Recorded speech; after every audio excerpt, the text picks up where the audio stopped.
Putang ina, magtrabaho tayong lahat. Ito ang gusto ko. Pati kayo mga pulis, putang ina, papatayin ko kayo, litsi.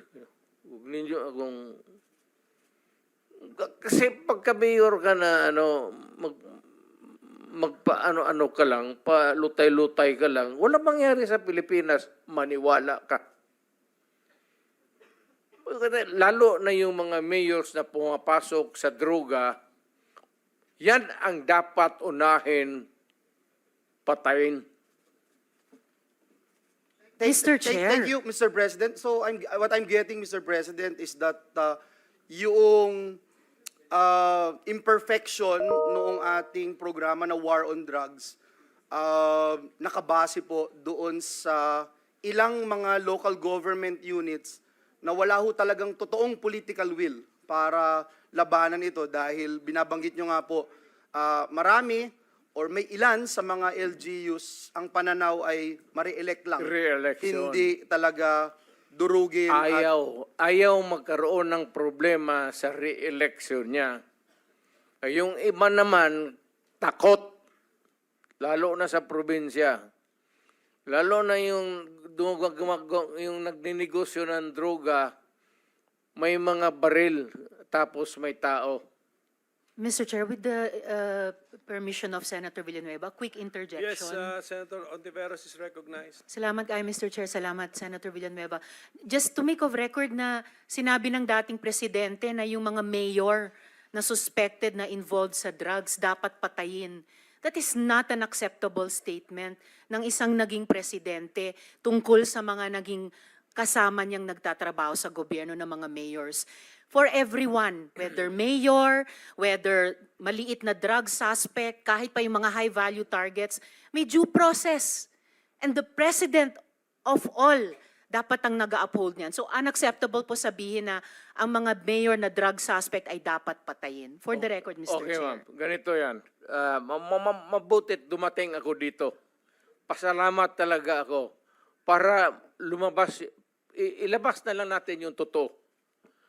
Alam mo, pagka-mayor, pagka-sindikato, hindi mo matanggal yan. Hindi mo basta-basta matanggal yan. And they are there, so many stories abound. Hindi na ako kailangan magbigay ng example sa inyo. Dito sa Maynila, mga mayors, pera. It's always money, money, money, money. Kaya pagka nandyan, either they are in cahoots with the law enforcers or yung ibang mayor takot. Yung sa probinsya, kung magka-mayor ka, kaya wag kayo, may nakikinig ngayon, wag kayo magpili ng mayor na pitsugin. Kasi wala talagang mangyari. Pagka mayroong mga sindikato, ex-policemen, ex-soldiers na may baril, tapos takot kang mamatay, walang mangyari sa siyudad mo. You have to, maraming problema na nakatago, ma'am, na hindi natin nakikita. Nasa undercurrent yan. Hindi natin nakikita yan. Sino po ba yung mga yon? Hindi, all over. Mayors. All over. Hindi ko masabi. Just for the record again, Mr. Chair, and with thanks to Senator Villanueva, unacceptable na sabihin ng isang dating presidente or kung sinabi ninyo noon nung presidente kayo na ang sino mang suspect, maliit man, malaki, mayor, na suspect sa drugs ay dapat patayin kasi may due process po. Salamat kayo, Mr. Chair. Salamat, Senator Villanueva. Yan, Mr. Chair? yan ang, that is my stand. If you do not agree with me, I'm sorry. But I'm dealing with a serious problem of my country. Hindi mo madala sa pakiusap yan. Sabihin mo, putang ina, huminto kapag hindi, tutudasin kita. Yun ang, lalo ng pulis. Putang ina itong mga pulis. Pagka pumasok yung pulis sa droga, Hindi mo sabi, hoy, pulis, huminto ka.